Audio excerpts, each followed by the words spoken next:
development of the 7 Habits began with a study I completed in 1976.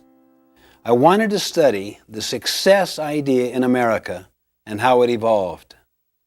So I got into the popular success literature going back for 200 years. This included many books, magazine articles, annotated bibliographies, summaries, reviews. I literally tapped into thousands and thousands of sources, either directly or indirectly.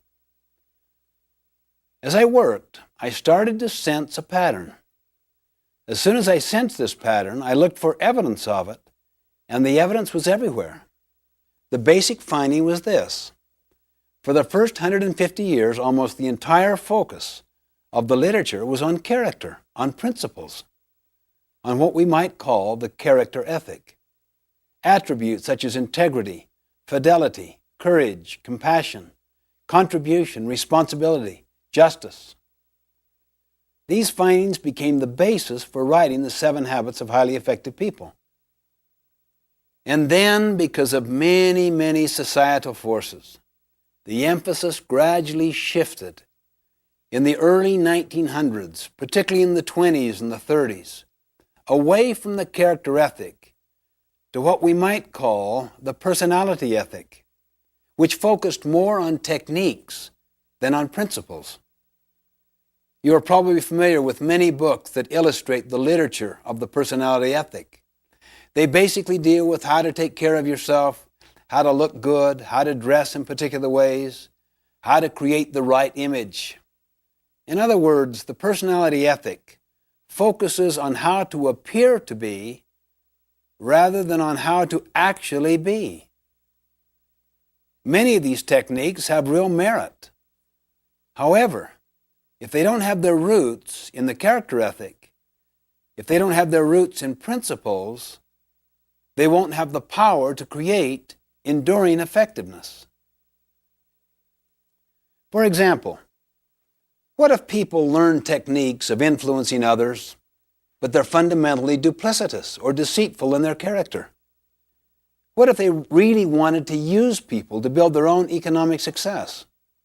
They might develop smoothness in their relationships so that they can have their own personal ends achieved, money, fame, glory, whatever. They really couldn't care less about contribution or service, purpose, adding value, helping others. How much trust would you have in them? How willing would you be to follow them or to rely upon them when things get tough? You know, one time I had a student come to me and say, "How am I doing in your class?" I looked him in the eye and said, "You really know how you're doing, don't you? A lot better than I do. How are you doing?" And he kind of looked down squeamishly. "Well, not too good, I guess. I just had kind of a rough time lately, and maybe I haven't applied myself as much as I should have." You really came to find out how well you'd psyched me out, how well you'd psyched out the system, isn't that right? When in fact, you kind of know in your heart how you're doing. "Well, how am I doing?" he said. "How are you doing?" Let's focus on what's really happening, not on what's appearing to happen. You see, this whole personality ethic with its technique focus is like the tip of an iceberg. The tip, or that part which is seen on the surface by others, it's above the water. The character ethic is like the great mass of the iceberg under the water. People often do no work in the foundation where the great mass is, where the greatest long-term impact is. Too many people give all their energy and focus to the tip of the iceberg, that is, to learning techniques that others can see. You see this even in organizations, not just individuals. You see, programs change, practices change, principles do not change. If we help individuals and organizations to internalize principles, they will know how to adapt the practices to address specific situations. Let me emphasize that techniques have their place. They're very important. I really mean that. I mean, you want good human relations techniques, public relations techniques, communication techniques, management techniques. But when we use techniques to cover our own lack of character, they become manipulative. They undermine trust and confidence. You see, what we really need is the character ethic. And that's essentially what the 7 Habits is about. This material is based on an inside-out approach, meaning we give our first energies to our own character development before we focus on techniques or how to be more effective with others. Gandhi beautifully demonstrated this principle once. A mother came to him and said, "Would you help my child reduce the amount of sugar he is eating?" Gandhi paused, thought,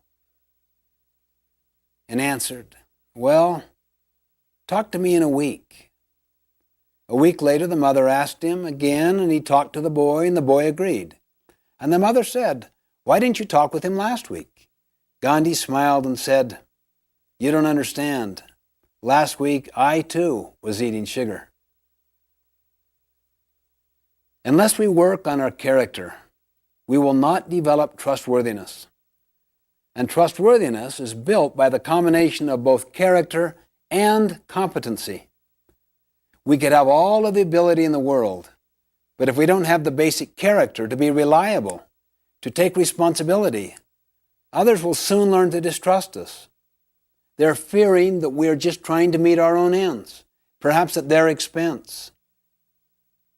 In my opinion, unless we return to the character ethic, we won't have the basic foundation of trustworthiness.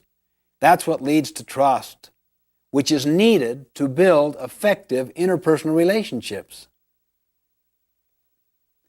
In the final analysis, what we are communicates far more eloquently than anything we say or do. I love the quote of Henry David Thoreau.